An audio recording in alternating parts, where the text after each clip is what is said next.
అందరికీ జై భీమ్, జై తెలుగుదేశం, జై చంద్రబాబు, జై జై లోకేష్ అన్న. వైఎస్ఆర్సీపీ వాళ్ళు ఈ మధ్య బాగా ఫేక్ ప్రచారం, అంటే వాళ్ళు బ్రతికేది, వాళ్ళు పుట్టింది, వాళ్ళు చచ్చేది కూడా ఫేక్ ప్రచారంతోనే చనిపోతారండి. ఆ ఫేక్ ప్రచారం బాగా వైరల్, విపరీతం చేశారు ఈ మధ్య. ఎందుకు ఈ ఫేక్ ప్రచారం మొదలుపెట్టారంటే 2024 ఎలక్షన్లో ది గ్రేట్ నారా చంద్రబాబు నాయుడు గారు ఈ రాష్ట్రంలో ఉన్న మంచివాళ్ల సహకారంతో వైసీపీ పార్టీని సమాధి చేయడం జరిగింది. అందరూ అనుకుంటున్నారు ఓడించారేమో అని. ఓడించటం కాదండి, వైసీపీని సమాధి చేశారు నారా చంద్రబాబు నాయుడు గారు. ఆ సమాధిలో నుంచి ఇప్పుడు ప్రేతాత్మగా మారిన వైసీపీ యాజ్ యూజువల్ మళ్ళీ ఫేక్ ప్రచారాలు మొదలుపెట్టింది. గతంలో అరుంధతి అని ఒక సినిమా వచ్చిందండి.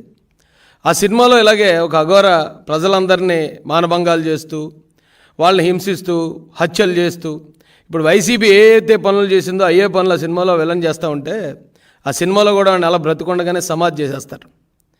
సేమ్ చంద్రబాబు నాయుడు గారు కూడా అంతకన్నా ఘోరంగా ఒక 1000 మంది దుష్ట అఘోరాలు చేసే పనులు చేస్తున్న వైసీపీని ప్రజల సహకారంతో ఆయన కూడా సమాధి చేయడం జరిగిందండి. అయితే ఆ సినిమాలో ప్రేతాత్మగా మారిన ఆ అఘోర బయటికి రావడానికి ప్రయత్నిస్తూ ఉంటాడు. సేమ్ ఇప్పుడు వైసీపీ కూడా ఆ సమాధిలోంచి బయటికి రావడానికి మళ్ళీ ఈ దుష్ట ప్రచారాలను మొదలుపెట్టింది. ఎక్కడ చూసినా హత్యలు జరిగిపోతున్నాయట, అత్యాచారాలు జరిగిపోతున్నాయట, దారుణాలు జరిగిపోతున్నాయట. ఇప్పుడు అదే ప్రచారం చేస్తున్నారు. నారా చంద్రబాబు నాయుడు గారు ఈ వైసీపీ ప్రభుత్వాన్ని సమాధి చేసిన తర్వాత ఈ రాష్ట్రంలో ఉన్న ప్రజలు స్వేచ్ఛా వాయువులు పీల్చుకున్నారండి. అప్పటి వరకు ఎవరైనా మాట్లాడుకోవాలన్నా సరే మామూలు ఫోన్ కాల్స్ కూడా మాట్లాడుకోవడానికి భయపడే పరిస్థితి. కేవలం వాట్సాప్ కాల్స్ మాత్రమే మాట్లాడుకునేవారు. ఈ ప్రభుత్వం అంత దారుణంగా ఇక్కడ ప్రజలను బెదిరించి భయభ్రాంతులకు గురి చేసింది. కానీ చంద్రబాబు నాయుడు గారు ఎప్పుడైతే ఆయన ముఖ్యమంత్రిగా బాధ్యతలు చేపట్టారో మహానుభావుడు, ఇక్కడ ఈ రాష్ట్రంలో ప్రజలందరూ స్వేచ్ఛా వాయువులు పీలుస్తున్నారండి. ఈ రాష్ట్రంలో ఉన్న యువతకి కొత్త భవిష్యత్తు మీద కొత్త ఆశలు చిగురించాయి. ఒక పక్కన పోలవరం నిర్మాణం ఊపందుకుంది, మరో పక్కన రాజధాని నిర్మాణం జరుగుతుంది, ఇంకొక పక్కన స్టీల్ ప్లాంట్ని మేము ప్రైవేటీకరణ చేయట్లేదు, దానికి మేము మైన్స్ కూడా కేటాయిస్తామని కేంద్ర మంత్రులే వారు వచ్చి స్టేట్మెంట్లు ఇస్తున్నారు. ఈ రాష్ట్రం ఇప్పుడు బాగుపడే పరిస్థితి, అభివృద్ధిలోకి వెళ్ళే పరిస్థితిలో ఉంటే మళ్ళీ ఎలాగైనా దీన్ని అభివృద్ధిని నాశనం చేయాలని ఆ సమాధిలో ఉన్న వైసీపీ భూతం మళ్ళీ తప్పుడు ప్రచారాలు. మీకు గుర్తుందో లేదో, కోడికత్తి అని ఒక డ్రామా ఎవరో కుర్రోడు జగన్మోహన్ రెడ్డిని గీసాడట. ఆ కుర్రోడు వెళ్ళి ఒక టీడీపీకి సంబంధించిన నాయకుడి రెస్టారెంట్లో పనిచేస్తున్నాడట. కాబట్టి ఇది చంద్రబాబు నాయుడు గారే చేయించారని చెప్పి తప్పుడు ప్రచారం చేసి బోల్తా కొట్టిన దొంగలు వెళ్ళు. అలాగే సొంత బాబాయిని గొడ్డలతో వాళ్లే నరికేసుకుని, లేదు చంద్రబాబు నాయుడు గారే కత్తించుకుని నరికేశారని ప్రచారం చేసిన దొంగ బడవలు వెళ్ళు. అందుకే కదండి ఈ రోజున రాష్ట్రంలో వెళ్ళని 11కి పరిమితం చేసి మూలన కూర్చోబెట్టినా ఇంకా వీళ్ళ బుద్ధి మారలేదు. ఇక్కడ హత్యలు జరిగిపోతున్నాయట. ఎలా అంటే యాక్సిడెంట్లో ఒక ఆయన చనిపోతాడు. దానికి కారణం టీడీపీ చేసిన హత్య అని ప్రచారం చేస్తున్నారు. ఎలాగరా టీడీపీ చేసిన హత్య అంటే ఆయన బండి వేసుకుని వెళ్తూ అక్కడ పడిపోయాడు, డివైడర్ని తలకొట్టుకుని చచ్చిపోయాడు. ఆ డివైడర్ కట్టిన తెలుగుదేశం ప్రభుత్వం కాబట్టి ఈ హత్య తెలుగుదేశం ప్రభుత్వమే చేసింది అంటున్నారు.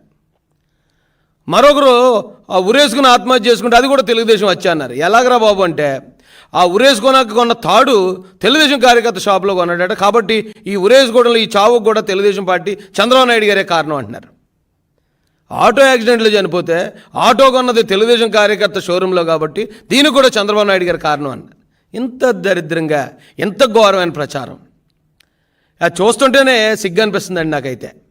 అయితే చంద్రబాబు నాయుడు గారు వచ్చిన తర్వాత ఈ రాష్ట్రంలో నిజంగానే భవిష్యత్తు మీద ఆశలు చిగురించేయండి. నారా లోకేష్ గారు ఎప్పుడైతే ఆయన మంత్రిగా బాధ్యతలు స్వీకరించిన మొట్టమొదట ఆయన తీసుకున్న సంచలనమైన నిర్ణయం, స్కూల్స్లో కాలేజెస్లో సర్టిఫికేట్లు ఇరుక్కుపోయిన పిల్లలకి ఫీజులు సమయానికి ఫీజు రియంబర్స్మెంట్ ఇవ్వకుండా వైసీపీ గవర్నమెంట్ చేసిన 3000 కోట్ల బకాయిలకి ఆ సర్టిఫికేట్ లేక ఇబ్బంది పడుతున్న పిల్లలందరినీ ఒక్క చిటికలో వాళ్ళ సమస్యను పరిష్కరించాడండి ఆయన. దాంతోపాటు 25 మంది దివ్యాంగుల కోసం ఒక మార్క్ లిస్టు ఆ ప్రొఫార్మా మొత్తం మార్చి ఒక జీవో కూడా ఇష్యూ చేసి 25 మంది కోసం కూడా ప్రభుత్వం దిగొస్తుంది అవసరమైతే. ఈ రాష్ట్రంలో ఉన్న ప్రతి ఒక్క ప్రాణం, ప్రతి ఒక్క జీవితం ఈ తెలుగుదేశం కూటమి ప్రభుత్వానికి ఇంపార్టెంటే అని నారా లోకేష్ గారు తెలియజేశారు. 25 కాదండి, కేవలం కువైట్లో ఒకే ఒక్కడు అక్కడ బాధలు పడుతుంటే ఆ బాధలు చూసి చలించిపోయిన లోకేష్ గారు ఒక్క కుటుంబం కోసం, ఒక్క వ్యక్తి కోసం కూడా ముందుకొచ్చాడు. అంటే ఒక్క వ్యక్తి ప్రాణం, ఒక్క వ్యక్తి జీవితం కూడా ఈ ప్రభుత్వానికి ఎంత ముఖ్యమో తెలియజేస్తున్నారు. ఎంత గొప్ప పరిపాలన జరుగుతూ ఉంటే హత్యలు జరిగిపోతున్నాయి, అత్యాచారాలు జరిగిపోతున్నాయి. దీనికి తెలుగుదేశం ప్రభుత్వం కారణం అని సిగ్గు ఎగ్గు లేకుండా ప్రచారం చేస్తున్నారండి. అయితే నాకు అర్థం కాని విషయం ఏంటంటే, ఎన్సీఆర్బీ రిపోర్ట్ ప్రకారం ప్రతి గంటకి 3 హత్యలు జరుగుతున్నాయి భారతదేశంలో. ఎన్సీఆర్బీ రిపోర్ట్ ప్రకారం దాదాపు 28,000 హత్యలు జరుగుతున్నాయి ఒక సంవత్సరానికి మన దేశంలో. నేరాలు జరుగుతాయి. అయితే నేరాలు జరుగుతాయి, ఎప్పుడు జరిగే నేరాలే కదా, మరి వైసీపీ హయాంలో జరిగే నేరాలకి మీరెందుకు అంతలా గోల్ చేశారని అడగొచ్చు మీరు. వైసీపీ హయాంలో జరిగిన నేరాలు వేరు, మామూలుగా ఈ దేశంలో జరిగే నేరాలు వేరు. నేరాలు ఎప్పుడు జరుగుతాయండి? పాత కక్షల వల్ల, లేకపోతే ఒకరి మీద అంటే ఒకరు పడని ద్వేషం వల్ల, లేదా మహిళల వల్ల, భూముల వల్ల. ఇలాంటి నేరాలు ఎక్కడ జరుగుతాయి? దేశంలో ఎక్కడైనా జరుగుతాయి. అందుకే కదా అలాంటి నేరాలు జరుగుతాయనే రాజ్యాంగంలో మనం పోలీస్ వ్యవస్థ, కోర్టులు, జైళ్ళు ఇవన్నీ ఏర్పాటు చేసింది నేరాలు జరుగుతాయనండి. అయితే వైసీపీ హయాంలో జరిగిన నేరాలు ఏంటంటే, మనం ఏదైతే రక్షణ వ్యవస్థలుగా ఏర్పాటు చేసుకున్న ఈ పోలీసు కానీ, లాయర్లు, ప్రజాప్రతినిధులు ఉన్నారో వాళ్ళు నేరాలకు పాల్పడ్డారు. కంచే చేనుమేసిందండి వైసీపీగా ప్రభుత్వ హయాంలో. కానీ ఇక్కడ వచ్చేటప్పటికి ఫేక్ ప్రచారాలు. ఆ మార్గాన్ని భరత్ అనే ఒక రీల్ స్టార్ ఉన్నాడు రాజమండ్రిలో. ఆడి జీబును ఆడే అంటిపెట్టుకుంటాడు, ఆడే తగలబెట్టుకుంటాడు. అది వైసీపీ టీడీపీ తగలబెట్టిందని మా మీద వేస్తాడు. మరొక చోట తూర్పుగోదావరి జిల్లాలో అంబేద్కర్ విగ్రహాల మీద దాడి జరుగుతుంది. మా తెలుగుదేశం జనసేన వాళ్ళు మేము మా ప్రభుత్వం వచ్చిందని అక్కడ లెటర్ తీస్తారు.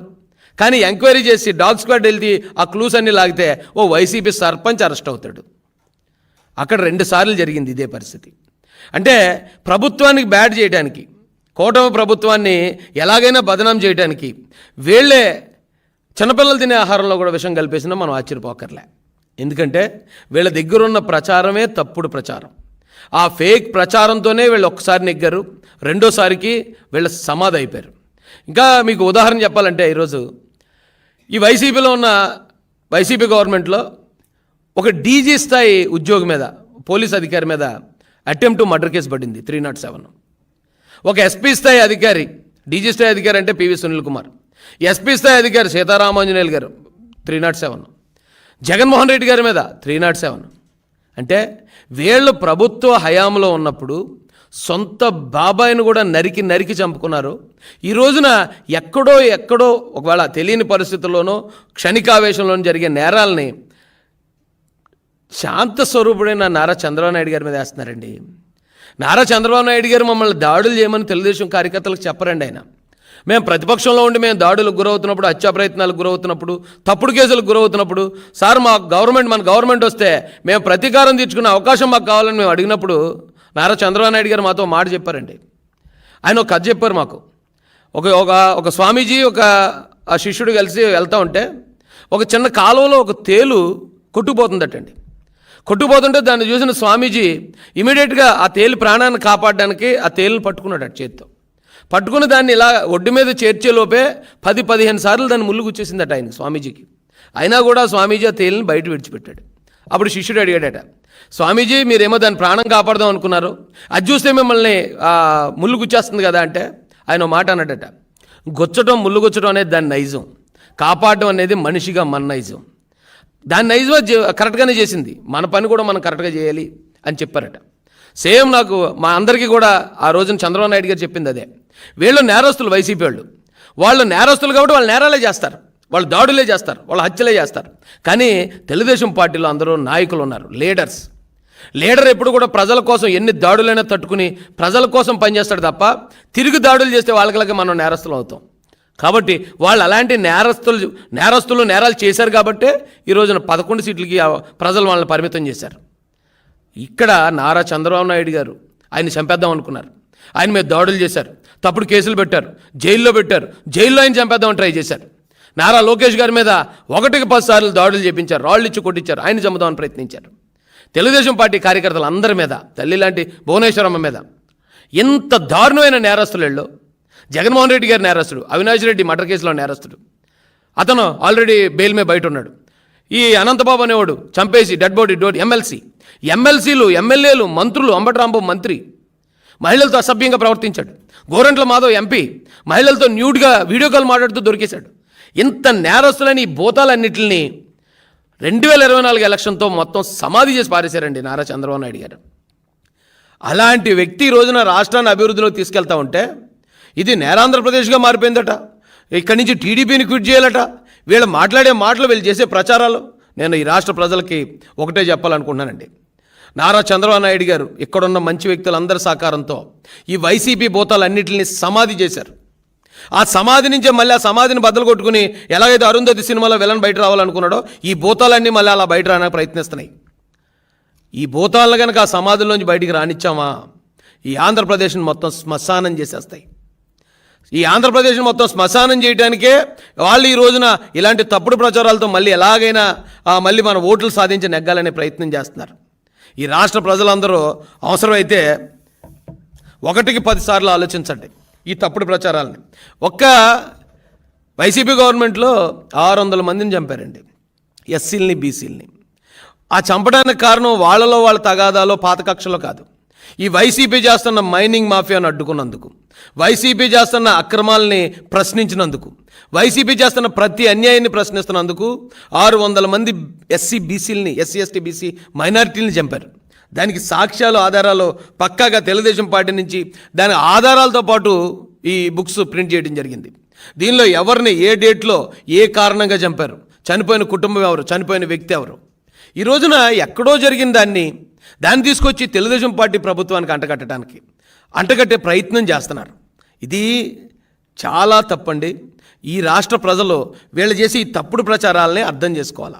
ఈ పిన్నెల్లి అనేవాడు ఒకడే దాదాపుగా 8 మర్డర్లు, దాడులు 79 దాడులు, ఎస్సీ బీసీ మైనార్టీల మీద 51 దాడులు అటండి. ఆ 71 దాడుల్లో దీనిలో 8 మంది తెలుగుదేశం కార్యకర్తలను చంపించారట. దీనిలో క్లియర్గా ఉంది ఆ తెలుగుదేశం పార్టీ కార్యకర్తల పేర్లతో సహా. ఇంత క్రూరమైన క్రిమినల్స్ వీళ్ళ చేతికి అధికారం వస్తే అధికారాన్ని దుర్వినియోగం చేసి అమాయక ప్రజలను కూడా చంపించేసే వీళ్ళు ఈ రోజున రాష్ట్రంలో జరుగుతున్న ఎక్కడ ఏ మూలన ఏది జరిగినా దాన్ని తెలుగుదేశం పార్టీకి అంటగట్టే ప్రయత్నం, తెలుగుదేశం పార్టీ పరువు ప్రతిష్టలని భంగం కలిగించే ప్రయత్నం చేస్తున్నారు. దయచేసి ఆంధ్రప్రదేశ్ ప్రజలందరికీ చేతులు జోడించి నేను రిక్వెస్ట్ చేస్తున్నానండి, వీళ్ళ తప్పుడు ప్రచారంలో పడొద్దు. వాళ్ళ తప్పుడు ప్రచారాన్ని నమ్మి ఈ రాష్ట్రంలో చంద్రబాబు నాయుడు గారు సమాధి చేసిన ఈ భూతాలన్నింటినీ బయటికి మళ్ళీ రానివ్వద్దు. ఆ భూతాలను అక్కడే నాశనం చేయడం ద్వారా ఈ రాష్ట్రానికి మంచి భవిష్యత్తు ఉంటుంది. చంద్రబాబు నాయుడు గారు, లోకేష్ గారు వాళ్ళు నిరంతరం అభివృద్ధి వైపు వాళ్ళ పైన సాగిస్తున్నారు తప్ప ఎక్కడ కక్ష సాధింపులకి లేకపోతే ప్రతీకార దాడులకి వాళ్ళు ప్రోత్సహించట్లే. అలా ప్రోత్సహించేలా ఉంటే ఇదే తెలుగుదేశం పార్టీ మీద దాడి చేసిన ఏ ఒక్కడు ఈ రోజున ప్రాణాలతో భూమి మీద ఉండడు. తల్లి లాంటి మా భువనేశ్వరమ్మని ఎవరైతే అవమానించారో వాడెవ్వడో కూడా ఈ రోజున ఊపిరి పీల్చడం. కానీ ఎక్కడికక్కడే తెలుగుదేశం కార్యకర్తలందరికీ క్రమశిక్షణ నేర్పిస్తూ మనం నాయకులుగా ఉండాలి. అవసరమైతే ఓ దెబ్బ పడైనా ప్రజల వైపు నిలబడాలి తప్ప తిరిగి దాడులు చేసే ప్రయత్నం ఎప్పటికీ చేయొద్దని మా అధినాయకుడి నుంచి స్ట్రిక్ట్ ఆదేశాలు మాకున్నాయి. ఒకవేళ ఎక్కడైనా 1-2 దాడులు ఎవరైనా జరుగుతూ ఉంటే, అంతకుముందు ఈ వైసీపీ గవర్నమెంట్లో క్రూరమైన హింస అనుభవించినోడు తట్టుకోలేక భరించలేక చేసే పని అది.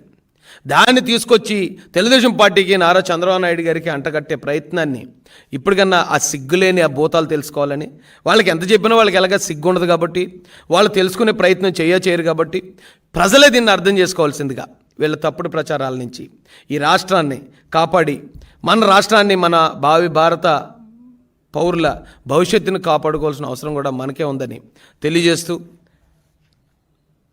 పత్రికా స్నేహితులందరికీ కూడా హృదయపూర్వకంగా ధన్యవాదాలు తెలియజేస్తూ నేను ముగిస్తున్నాను. నేను ఆల్రెడీ ఇది స్టార్ట్ అయినప్పుడు చెప్పాను సార్, ఎక్కడన్నా ఒకవేళ ప్రతీకార దాడులు అనేవి అవి రాజకీయ ప్రతీకార దాడులు కాదండి. మనం ప్రతిరోజు పేపర్లో చూస్తూ ఉంటాం, ఒక క్రైమ్ వార్తలు పడతానే ఉంటాయి. ఎక్కడో ఎవరికో సరిహద్దు తగాదా వచ్చింది, ఎవరికో ఏదో సొంత లావాదేవీలు ఉన్నాయి.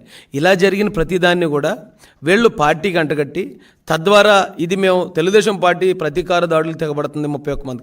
ఈ గవర్నమెంట్ వచ్చిన తర్వాత 8 మంది చనిపోయారు తెలుగుదేశం కార్యకర్తలు. అది పక్కాగా వైసీపీ కార్యకర్తల చేతిలో హత్య గావించబడ్డారు. దాన్ని తప్పుదోవ పట్టించడం కోసం, లేదా ఇప్పుడు రీసెంట్గా విజయసాయిరెడ్డి గర్భాధానం కార్యక్రమం ఒకటి జరుగుతుంది. ఆ గర్భాధానం అనే దాన్ని వాళ్ళ టాపిక్ డైవర్ట్ చేయడం కోసం ఇలాంటి తప్పుడు ప్రచారాలు చేస్తున్నారు సార్. ఇప్పుడు ఎన్సీఆర్బీ రిపోర్ట్ ప్రకారం ప్రతి 3 నిమిషాలకు ఒక మానభంగం జరుగుతుంది భారతదేశంలో. వాటిని కట్టడి చేయడం కోసమే మనకి పోలీస్ వ్యవస్థను ఏర్పాటు చేసుకున్నాం, కోర్టులు, జైళ్ళు ఇవన్నీ ఉన్నాయి. కానీ ఒక నేరం జరుగుతుందని ముందుగా ఊహించి దాన్ని ఆపే మెకానిజం ఇప్పటి వరకు భారతదేశంలో కదని ప్రపంచంలో ఎక్కడా లేదు. ఈ భారతదేశంలో అన్ని చోట్ల జరిగేవే. మీకు ఉదాహరణ చెప్తాను.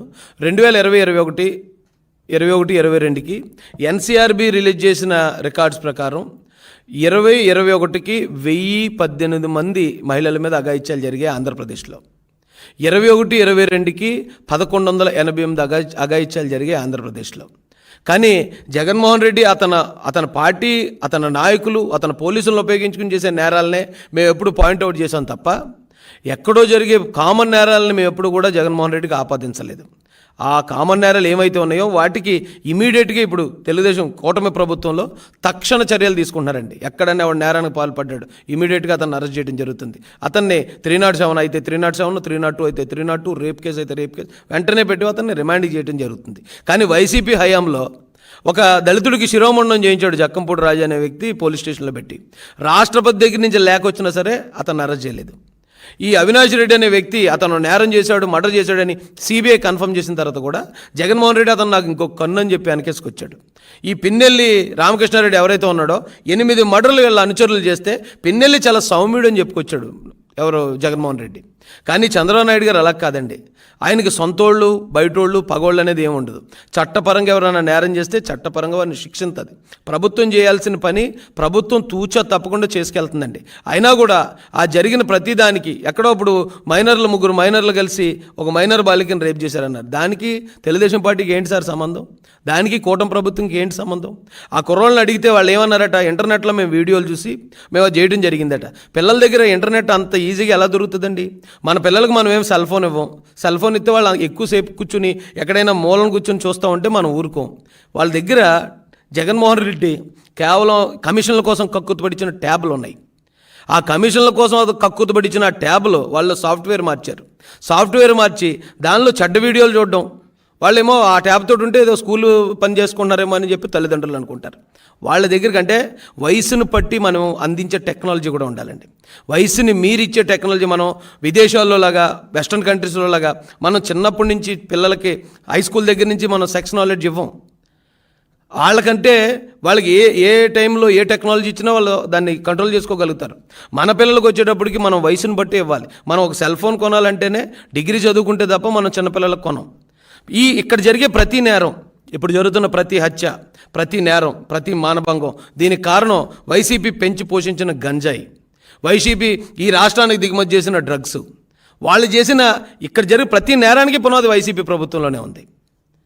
ఇక మళ్ళీ వాళ్ళే వచ్చి ఇక్కడ నేరాలు జరుగుతున్నాయంటే నేరాలు కట్టడి చేయడానికి, ఆ నేరం చేసిన వాడిని శిక్షించడానికి ప్రభుత్వం ఎప్పుడు ముందుంది.